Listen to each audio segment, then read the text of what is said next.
Ons begin vandag met 'n splinternuwe reeks en net voordat ek begin, dan net vir jou sê, dit is so lekker om jou by die deur te groet en dit is so lekker om die familie saam te hê en ek hoop regtig dat jy die Here vandag voel, bedien in jou hart. Nou, ons begin vandag met 'n reeks wat ons noem Unbroken Fellowship. Ons gaan so vir 'n paar weke daaroor gesels en vandag hierdie wonderlike waarheid dat dit by God begin het. Dit het by hom begin. Hy is die een wat die eerste tree geneem het. Maar kom ons gesels net gou oor 'n alledaagse verskynsel. As jy nou my jare of ouer is of dalk bietjie jonger, sal jy dit miskien kan onthou iewers ver in jou geheue. Maar daar was 'n stadium gewees toe jy verlief geraak het. Manne, ek praat maar met die manne, op 'n meisie en jy het met haar begin uitgaan. En dit het goed gegaan en jy het al haar ouers so 'n bietjie ontmoet en so aan en jy het al bietjie daar gekuier en dan iewers dan word jy genooi vir daai tradisionele Sondagmiddagete by hulle huis. Onthou jy dit? Nee, dis so, sure, ons kom eet daar by jou. Ek was al baie daar by jou, eet ons broodjies en so aan, dit mos nou lekker. En dan soos jy nou daar stop na kerk, dan sien jy maar hier's meer karre as gewoonlik. Hier's 'n besigheid aan die gang. En as jy so instap in die huis in, dan sien jy, okay, almal is hier. Niemand is nie, almal is hier. Die hele familie is hier. Oupa en ouma is hier, die neefie is hier so, daai awkward ouetjie saam met wie sy groot geword het wat so 'n bietjie oorbeskermend is. Hy het ook sommer kom saam eet. En as jy na die etenstafel kyk, dan is daai ding gedek, nê. Jy daarso lê vir jou gereedskap langs daai borde net. Dit lyk of hulle vir jou heeldag gaan besig hou met al daai messe en virke. En dan op 'n stadium dan kom sit ons aan en oupa bid die tradisionele gebed by die etenstyd en dan kom die groot skokkende oomblik want binne die kultuur moet wie eerste skep? Die gaste. En jy's die gas en jy moet eerste skep en jy's op jou senuwees. Jy moet die eerste tree neem. Jy moet die eerste stap neem hier en jy's op jou senuwees. Het al ooit met jou gebeur? Jy's verskriklik honger, maar nou weet jy nie of jy nou baie moet skep nie want dan lyk dit nou of jy gulsig is. En jy eet nie blomkool nie en daar is 'n hele bak blomkool en jy weet nie hoe gaan jy dit doen nie, maar jy moet eers skep, want anders kan niemand eet nie en jy beter dit nou maar net doen, want anders gaan hulle vir jou vies raak. Nee, dis nou sommer so tong in die kies en hopelik het jy mooi deur daai ete gekom en alles het goed gegaan en jy sit vandag hier met jou vrou van 30 of 40 jaar al. Baie great. Maar kom ons praat gou-gou so 'n bietjie oor ons verhouding met die Here. Die wonderlike waarheid is, wanneer dit gaan oor wie se beurt is dit? Wie's eerste? Wie moet die eerste stap neem? Dan is die wonderlike waarheid wat die evangelie ons leer, dat God die eerste stap geneem het. Ongelooflik is dit nie? Dat die Here die eerste stap geneem het. Hy oor wie ons vanoggend gesing het, heilig is sy naam. Dit beteken, daar's niemand soos hy nie. Hy kan met niks en niemand vergelyk word nie, want hy is die ongeskape Here. Hy het alles gemaak, maar hy self is nie gemaak nie. En hy het hierdie Unbroken Fellowship het hy begin. Ek wil nie te veel vandag die lompe Afrikaanse vertaling gebruik nie, onderbroke gemeenskap, dis almal lang 2 woorde daai, maar dit is daai ding van saam wees met die Here op 'n manier wat ononderbroke is. God het die eerste stap geneem. En daar's baie skrifte wat daarvan praat. Een van hulle is Jeremia 31 wat so mooi sê, met 'n ewige liefde het ek jou lief gehad, daarom het ek jou in troue liefde nader getrek. Hoor jy daai mooi intention, daai voorneme van God in sy hart? Ek wil hê jy moet dit vandag verstaan. Dat die Here jou nie net lief gehad het nie. Dat hy nie op 'n afstand gekyk het en gesê het, "Sjoe, dis mooi nie." Jy weet, as ons partykeer in die winkels is en ons sien daai ding wat ons graag wil hê, wat jy op jou wishlist wil sit. Jy kan hom nou sommer op Takealot, nee, kan jy op jou wishlist sit en hy kan vir jare daar lê. En jy het of nie die geld nie of wat dit ook al mag wees. God het nie jou gesien op 'n rak iewers en hy het gesê, "Jog, ek is hom lief vir jou nie." Hy het nie net dit gedoen nie. Hy sê, "Ek het jou met liefdesbande nader aan my getrek." Wil jy dit vandag hoor? Wil jy vandag hoor dat die Here die eerste stap geneem het? Dat hy gesê het, "Ek het jou lief." Hoekom? Want ek het jou lief. En omdat ek vir jou lief is, het ek jou nader getrek, het ek jou myne gemaak. Dis God se oorspronklike ontwerp. Wanneer ons Genesis lees en ons sien dat hy alles gemaak het en ons sien hoe hy in die aandwind saam met Adam stap, dan is dit nie iets waarna ek en jy hoef te kyk en te dink, "Ja, ek wens daarom ek kon met die Here unbroken fellowship beleef het nie. Nee, God se plan was nog altyd voor die skepping al, maar voor die sondeval ook. Voor die hartseer en die stikkend en die pyn en die skaamte en die skande daarvan, was sy plan dat hy met sy hele skepping in unbroken fellowship sou wees. Dis sy plan vir jou. Dis sy oorspronklike ontwerp. Jy sien, is baie wonderlik om daaraan so te dink, is dat ek en jy nie iewers hoef te wag vir 'n spiritual upgrade nie. Beste voorbeeld waarna ek kan dink is, ek is by 'n selfoonmaatskappy en dan, afgesien van die honderde miljoene spam oproepe wat ek kry, bel Vodacom my soms, iemand wat, soos hulle sê, legit is, maar dit is 'n online, dis 'n telefoontipe ding, en dan sê hulle vir my, hoorie meneer, jy is nou al soveel maande op hierdie kontrak van jou, en ons wil vir jou 'n spesiale deal gee, ons wil jou 'n upgrade gee, die en daai en so aan. Nou, partykeer kan jy dit aanvaar, maar jy hoef dit ook nie te aanvaar nie, want jy is iewers, is jy op ouens se boeke in hulle computer, en in soos in Bloemfontein, ek hou daarvan om na die winkel toe te gaan en te sê, ouens, wys my julle fotootjies van nuwe fone, ek wil opgradeer, en waar kry ek die beste deal? Ek het van die oomblik dat ek 'n Vodacom of MTN of Cell C kliënt geword het, het ek die reg gekry om op te gradeer. Iemand hoef nie vir my te sê, luister meneer, jy's nou so lank hier, jy mag ja, ek mag mos, ek weet ek kan opgradeer en ek sal. En dis amper die prentjie wat ons moet verstaan van ons Christendom. Dis nie nodig dat iemand vir ons moet kom sê, luister, jy kry nou 'n spiritual upgrade, jy's nou soveel maande 'n Christen, jy's nou soveel jare Christen, jy mag nou skielik unbroken fellowship met God ervaar nie. Aiden Lee het ons nou so mooi daaraan herinner, die Hebreërs skrywer wat sê, dat Jesus die weg gebaan het. Hy het die pad oopgemaak vir ons, sodat ek en jy dag en nag met die Here ononderbroke intimiteit, nabyheid kan beleef. Is dit jou ervaring as gelowige? As ek eerlik is dit nie elke oomblik van die dag my ervaring nie. Maar is my posisie. Ek weet dat ek elke oomblik van die dag, of ek my longe uitskree, terwyl die Springbokke vir Argentinië 'n pak slaag gee, en of ek ontsteld raak oor my kragrekening. I have unbroken fellowship with him. Hebreërs 10 vers 19, laat ons daarom met vrymoedigheid nader tot die genade troon, want Jesus Christus het daai pad vir ons oopgemaak. Hy het dit vir jou oopgemaak. Deel van die sondeval, en deel van dit wat die Here in 'n sin moes instel, totdat Jesus sou kom om vervulling te bring aan 'n klomp goed, was die feit dat 'n mens aan 'n klompie vereistes moes voldoen, sodat jy jou godsdienstige lewe kon in stand hou, kon onderhou. En dan kom Jesus en hy sê, moenie dink ek het gekom om daai goed af te skaf, of dit te vernietig, of te sê dat dit swak, of dat dit gemors was nie. Nee, ek het eenvoudig net gekom om dit te vervul. Ek is die vervulling van al daardie goed. Ek, die persoon Jesus Christus, jou volmaakte finale hoëpriester, die finale offer wat vir jou gebring is op die altaar van die kruis. My bloed het daar gevloei. Ek het 'n weg vir jou oopgebaan, sodat jy ononderbroke verhouding met jou Vader kan hê. Ek weet nie wat jou vanoggend hier uitgebring het nie, en ek weet nie wat in jou hart en jou kop aangaan nie, en miskien is jy bly ek weet nie, net soos ek bly is jy weet nie wat in my kop aangaan nie, maar weet jy wat die Here weet wat in jou kop aangaan? Hy weet wat in jou hart aangaan, soos wat jy vanoggend hier sit, en jy gaan deur al die filetjies in jou kop van ja, dit klink wonderlik en dit klink goed, maar sjoe, dis amper partykeer so moeilik, en is soms moeite ensovoorts.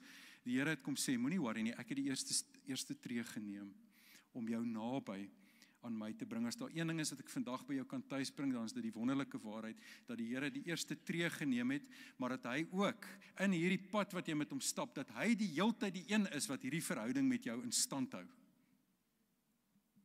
Hoor jy dit?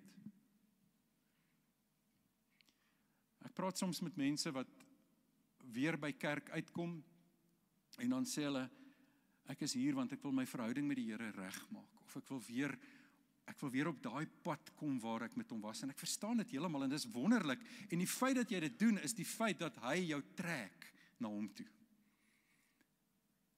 As ek en jy 'n begeerte na God het, as ons 'n begeerte het om die Bybel oop te maak en dit te lees, en dat die Heilige Gees met my praat, as ek 'n begeerte het om nader aan God te staan, is dit niks anders nie, as hy wat my trek, en hy wat vir my sê, ek wil meer met jou hê, ek wil meer van 'n intieme verhouding met jou hê.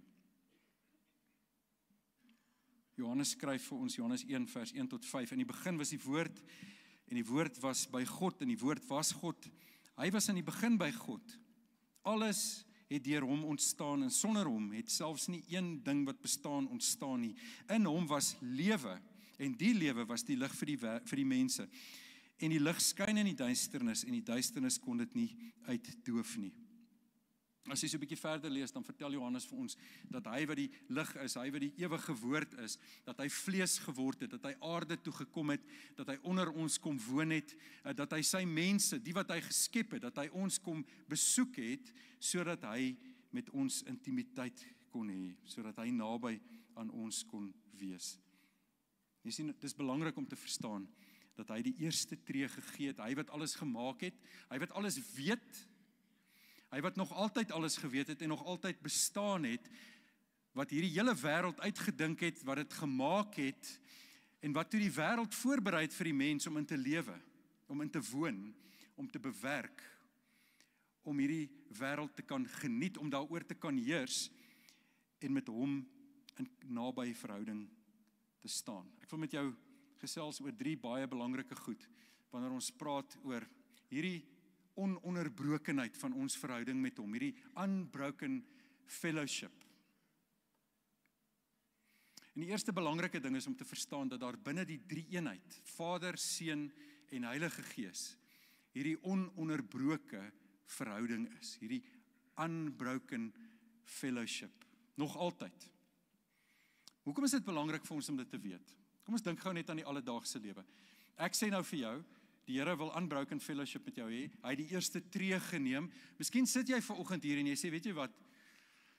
Ek weet nie eintlik eers hoekom ek hier is nie, want ek het iets van die Here beleef, ek het iets van kerk beleef, wat net vir my sê, ek wil nie eintlik naby hom wees nie. Hoekom is dit so belangrik dat ons sal verstaan in die eerste plek, dat die 3 eenheid, Vader, Seun en Heilige Gees, unbroken fellowship met mekaar beleef? Kom ons dink gou aan die alledaagse lewe. Ons sê, jy doen aansoek vir 'n werk.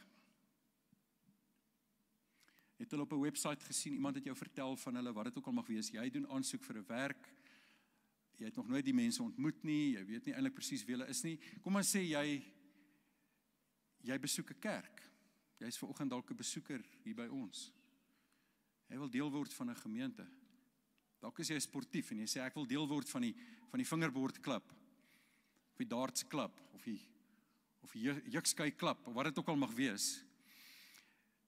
Hoor gou, sal jy met my saamstem dat een van die eerste goed wat jy sal doen met al hierdie goed, wat vir my nou so sin maak, is dat jy net gou so 'n bietjie wil uitvind wie is hulle, voor jy gaan. Nee, baie mense besoek ons, sê hulle ek was op die internet, en toe het ek gaan kyk na julle website, en toe het ek iets van julle gesien. Iemand wat vir 'n onderhoud gaan, as hy vir 'n onderhoud gaan en hy doen sy werk, sal hy eers gaan kyk, wie is hierdie mense? Wie is die leiers van hierdie plek? Hoe lyk die leierskap van 'n kerk? Hoe lyk die leiers van die kerk? Hoe lyk die verhouding wat die leiers met mekaar het? As jy op 'n Sondag hier instap, wat is jou belewenis van die leiers? Lyk dit dan of die ouens wat vir die kerk werk vir mekaar lief is? Lag hulle dan so 'n bietjie partymal, jy weet, lyk dit of hulle dit geniet? Is ek veilig hier? Is dit 'n plek waar ek voel, ek kan deel raak hierso? Die dad jokes is net so sleg soos die ander wat ek by die werk hoor, so ja, lyk my, dis om gewone mense. Is dit 'n plek waar ek veilig voel, waar ek myself wil deel maak, waar ek kan sê, ek wil betrokke raak by sekere goed, waar ek in 'n sekere sin amper met trots kan sê, ek is deel van hierdie maatskappy of van hierdie kerk ensovoorts. Lang storie kort, is belangrik dat ek en jy weet, dat die 3 eenheid, Vader, Seun en Heilige Gees, dat hierdie 3 persone van die Godheid ononderbroke fellowship met mekaar beleef. Want dan weet ek dat ek deel wil wees van hierdie ongelooflike gemeensaamheid, hierdie samehorigheid wat die Vader en die Seun en die Heilige Gees beleef. Het jy geweet dat dit eintlik deel is van die hart van Christelike teologie, is dat die Vader, Seun en die Gees in eenheid saam met mekaar is, ewigdurend, dat daar ewige, die Engels sê dit nou eintlik mooi, daar is ewige pleasure wat hulle geniet. Dis hierdie genot, hierdie ongelooflike, amper 'n vergenoegdheid wat Vader, Seun en Gees het. C.S. Lewis, wat 'n bekende skrywer was, hy praat daarvan, hy sê dat die drie eenheid is saam met mekaar in 'n ewige dans, 'n liefdesdans. Probeer jy dit net gou voorstel, ek weet nie of jy 'n dansmens is nie, ek is nie eintlik 'n dansmens nie, maar dis mooi om te sien as mense kan mooi dans, ek wil amper sê artistiese dans. En C.S. Lewis sê hy, die idee wat hy kry wanneer hy dink aan die Vader en die Seun en die Heilige Gees, is dat dit hierdie pragtige dans is, wat hy sien. Gou weer terug by 'n kerk of 'n maatskappy, dis dan baie beter as om te sê, as ek na hierdie ouens kyk, sien ek hulle het bokshandskoene aan, hulle wil mekaar bykom. As ek na hierdie ouens kyk, dan kan ek sien hulle is verskriklik verdeeld. Is nie lekker by hulle nie. Hier C.S. Lewis, wat vir 'n baie lang tyd in sy lewe nie die Here geken het nie, en iewers tot bekering gekom het, en die ongelooflikste boeke geskryf het, en hy sê, wanneer ek dink aan die Vader, die Seun en die Heilige Gees, dan sien ek hierdie pragtige, ewige liefdesdans, waarin hulle is. Wil jy nie deel wees van so iets nie?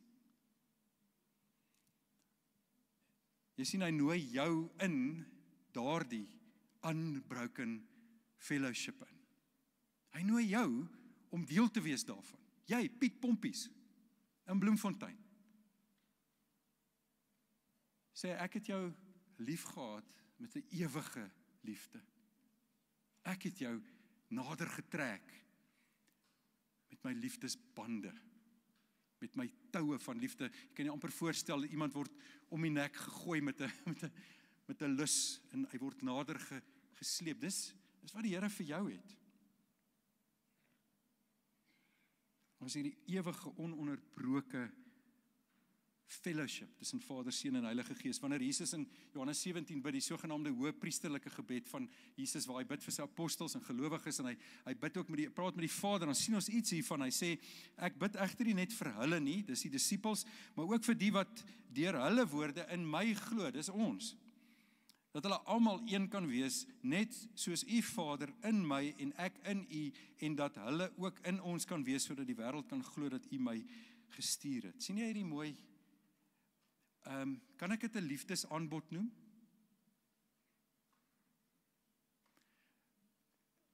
Ek weet nie of jy Boer soek 'n vrou kyk nie. Kyk jy dit? Ons kyk dit. Daar's 'n liefdesaanbod, nê.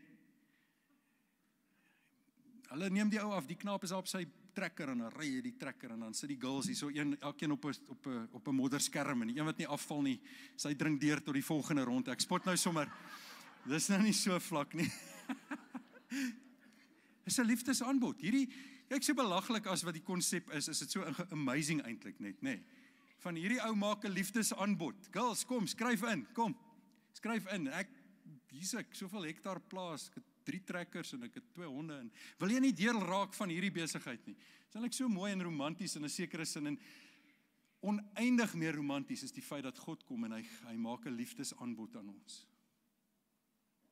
Jesus bid tot die Vader, en hy sê, Vader, dit was nog altyd ons plan gewees, dat ek weer by u opgeneem word in heerlikheid, as ek dit gedoen het wat ek wil doen. En dan lees jy op ander plekke in die Bybel, jy lees in Hebreërs, dan skryf die skrywer, hy sê daarso, Jesus is nie skaam om ons sy broers te noem nie. Hy kom voor die Vader nadat hy boete gedoen het vir ons sonde, hy die sonde en die dood oorwin, en dan sê hy, hier is hulle, die kinders wat u vir my gegee het. Hier is hulle, Vader, ek bring hulle voor u, ek het gesterf vir hulle. Hy maak 'n liefdesaanbod. Nie aan my as pastoor nie, nie aan Doxa Dayo nie, aan jou. Aan jou. Wat jou naam is vandag. Psalm 139 vir ons sê dat al die dae van my lewe in sy boek opgeskryf is, dat hy weet of ek kom of gaan, sit of opstaan, hy weet wat op my tong gaan wees wat ek gaan sê. Dan is dit hierdie God wat 'n liefdesverhouding met my wil hê, wat sê ek wil niks minder hê nie as 'n intieme verhouding met jou.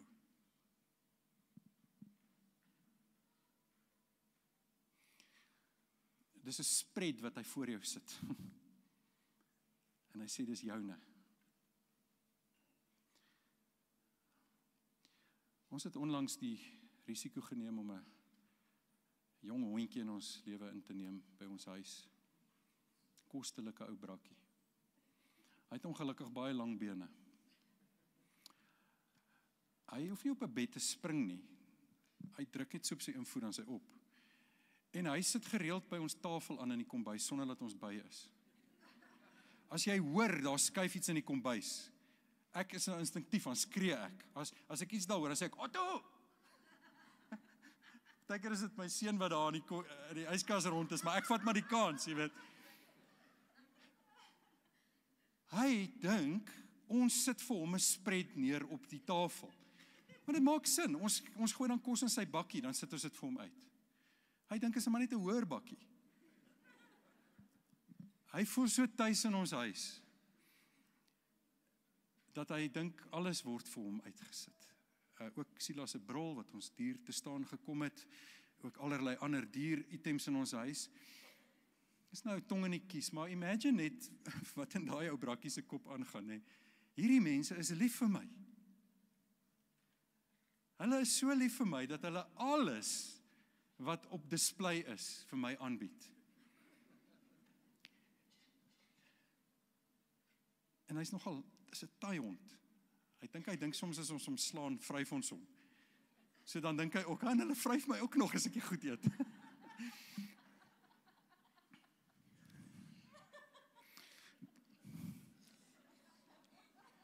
Hoor gou hierso, die Here is my herder. Niks sal my ontbreek nie. Hy laat my neerlê in groen weivelde, na waters waar rus is, lei my heen. Hy verkoop my siel. Hy berei die tafel voor my aangesig, voor my teestanders. Hy salf my met olie, my beker loop oor. Net goedheid en guns sal my volg, al die dae van my lewe. En ek sal tuis wees in die Here se teenwoordigheid in sy huis, tot 'n lengte van dae. Dis jou storie. Dis sy aanbod vir jou. Dat jy naby kan staan aan hom.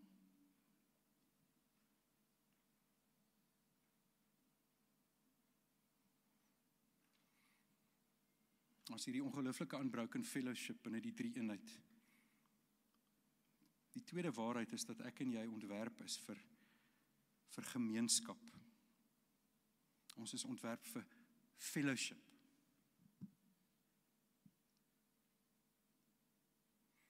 In Johannes 1 vers 3 sê, en die gemeenskap waarin ons deel het, is die met die Vader en met die Seun. En dan sê Paulus in Efesiërs 4, hy sê, daarom spoor ek julle aan, ek wat ter wille van die Here 'n gevangene is, om so te leef dat julle die roeping waarmee julle geroep is, waardig is, deur mekaar met volkome nederigheid en saggeaardheid en met geduld en liefde te verdra, en julle daarop toe te lê, om die eenheid van wat die Gees bewerk het, te bewaar deur die band van die liefde. Julle, hierdie is 'n ons versie, kerk, gemeenskap van gelowiges versie. Paulus sê die Here het so iets ongeloofliks gedoen. Een van die teoloë van ou tye sê hy sien die drie eenheid sien hy so. Hy sien die Vader is die minnaar. He's the lover. Hy sien Jesus is die beloved. Hy is die beminde. En hy sien die Heilige Gees kom en dis hoe hy dit in sy kop gesien het. Dis asof die Heilige Gees kom en hy bind die Vader en die Seun saam tot 'n eenheid. Nou, dit is nou baie poëties gestel, maar die punt daarvan is eintlik net die ononderbroke eenheid en liefde en fellowship wat daar onder die drie eenheid is. Hy nooi ons in daardie fellowship in, maar dan sê hy, nou het jy fellowship met die Vader, Seun en Heilige Gees, nou het julle fellowship met mekaar. Ken jy die ou wat agter jou sit vandag? Toe maar ek ook nie. Dis nie die punt nie.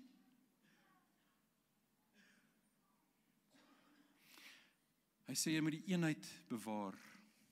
Wat is die teenoorgestelde van eenheid? Verdeeldheid. Hoe kan daar verdeeldheid kom tussen my en iemand wat ek nie ken nie? Hoor jy my punt? Op een of ander manier kan ek en jy mekaar binne 'n gemeente leer ken. 'n life group. Ons dien iewers saam. Ek sien jou elke Sondag hier, of ek loop jou in die Pick n Pay raak, ek weet jy's in die kerk saam met my, kan ek jou gou ontmoet? Dis wie ek is, aangename kennis. Ek is jou broer, ek is jou suster. Paulus sê, daar's iets wat in 'n kerk so kosbaar is, dat ons dit nie durf breek nie. Want die Gees van God het daai eenheid veroorsaak. En ons model is die drie eenheid. Vader, Seun en Heilige Gees. Unbroken fellowship. Ewig gelukkig in mekaar. Geen verdeeldheid, geen tweespalt, net liefde. En hy sê, dis wat kerk moet wees.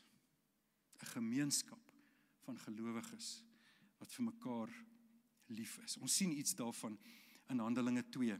Baie bekende deel. Die Heilige Gees is uitgestort. Elke gelowige het die Heilige Gees in hom, want hy is uitgestort. Elke gelowige wat tot redding gekom het, het die Heilige Gees in jou, want die Heilige Gees het jou tot bekering gelei, en nou sê die Bybel, ek moet aanhoudend gevul word met die Heilige Gees. Die spread is daar uitgelê op die tafel, ek kan net kom.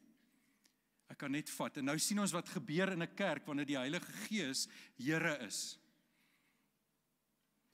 Hulle het bly volhard in die leer van die apostels, die verbondenheid met mekaar, die breek van brood en gebede, almal is met ontzag vervul, baie wonders en tekens het deur die apostels plaasgevind. Al die gelowiges was by mekaar en het alles gemeenskaplik besit.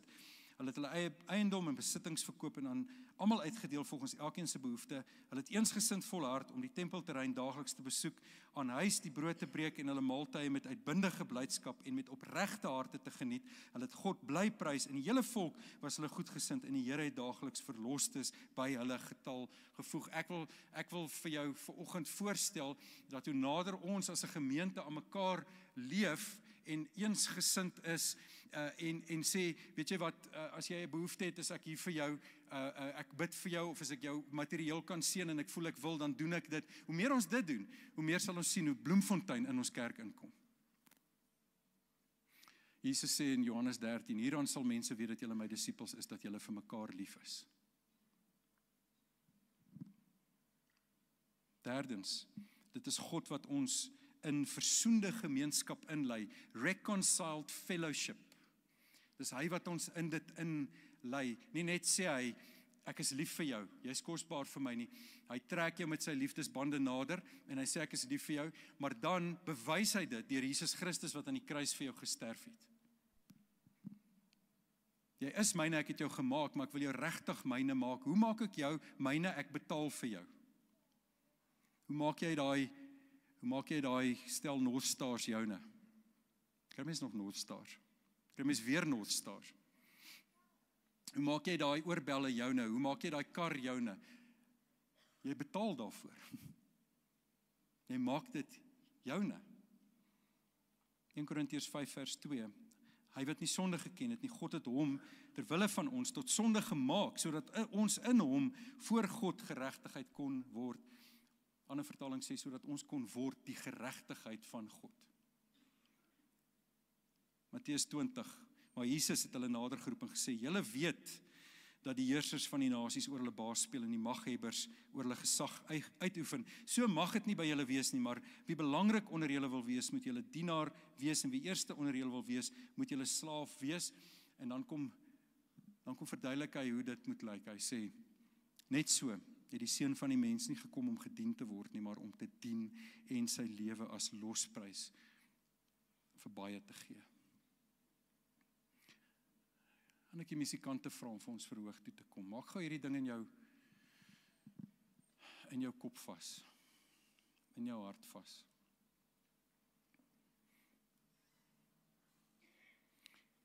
In Engelse vertaling sê, Jesus came, hy sê, I did not come to be ministered to, but to minister and give my life as a ransom for many. Is jou lewe al losgekoop deur Jesus? Het jy al hierdie ongelooflike aanbod aanvaar van die Vader wat sy Seun stuur, van die Seun wat verlos, van die Heilige Gees wat bemagtig? Het jy dit al joune gemaak? En as jy het,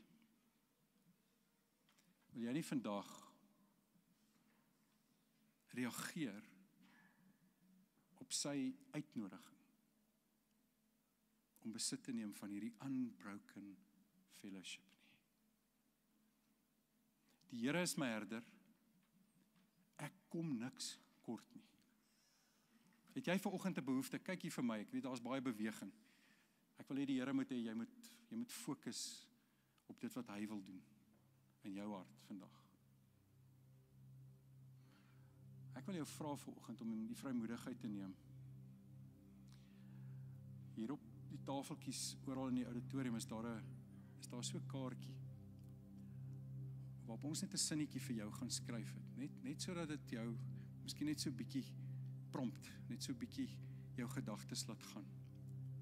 Daar staan op die kaartjie, lank voordat God my gemaak het, was sy gedagtes oor my, doetjie. Kan ek vanoggend bietjie die verantwoordelikheid in jou hande sit om te gaan dink nou, oor wat sou dit wees wat God oor jou gedink het? Omdat ons mense is, wat in die werklikheid leef, moet ons gewoonlik met so iets, net gou ons koppe verby die tydelike kry. Die tydelike is, as gevolg van jou eie gebrokenheid as mens, waarin almal hier lê, is die negative self-talk. Wat sy gedagtes het God oor jou gehad? Ek het hierdie gedagtes oor myself. Ek dink ek is amazing, of ek dink ek is regtig nie amazing nie. Okay, great, ek moet verby dit kan beweeg. Wat het daai ouer gesê? Wat het daai oom of tannie gesê? Wat het daai onderwyser gesê? Wat het daai werkgewer gesê? Wat het daai voormalige vriend gesê? Wat sê die mense in jou huis oor jou? Nou, wat sê jou bankbalans oor jou? Jou werkstatus oor jou? God sê nie om dowe neute, ek het jou met 'n ewige liefde liefgehad nie. Because his love transcends everything. Sy liefde praat harder. Die verbond wat die Vader en die Seun gemaak het om jou los te koop, praat harder as al die ander stemme. Jy ervaar dit dalk nie in jou kop nie. Wil jy dit nie vanoggend in jou gees inlaat nie? Ek wil jou uitnooi om so 'n kaartjie te gaan vat. As jy 'n pen by jou het, skryf neer as jy wil. Maar die punt is nie noodwendig dat jy nou iets neerskryf en dit is dat jy daai kaartjie by jou het, in jou handsak sit, in jou broeksak sit, saam met jou vat. En dat jy iewers stil raak. Miskien is dit nou. En dat jy nie fokus op jou gebrokenheid nie, dat jy nie fokus op die feit dat jy stikkend en seer is nie, maar die feit dat Jesus gekom het, juist ten spyte van, te midde van, en dat daar gedagtes is wat hy oor jou dink. Miskien wil jy saam as 'n egpaar sit en bid, of as 'n gesin, dalk beleef jy op jou hart, ek wil vir hierdie persoon, ek ken hierdie ou en ek weet ek voel nie die Here sê vir my, ek wil vir hom gaan bid. Wil jy nie dit doen nie? Ons net so 'n bietjie kans gee daarvoor. So ek wil jou uitnooi, op te staan uit jou sitplek uit. Onthou nou, iemand moet die eerste tree gee. Jy onthou die storie in die begin, hè? So iemand moet net opstaan en 'n kaartjie gaan kry en die res sal volg. Maar maak hier 'n oomblik tussen jou en die Here. Maak gerus so.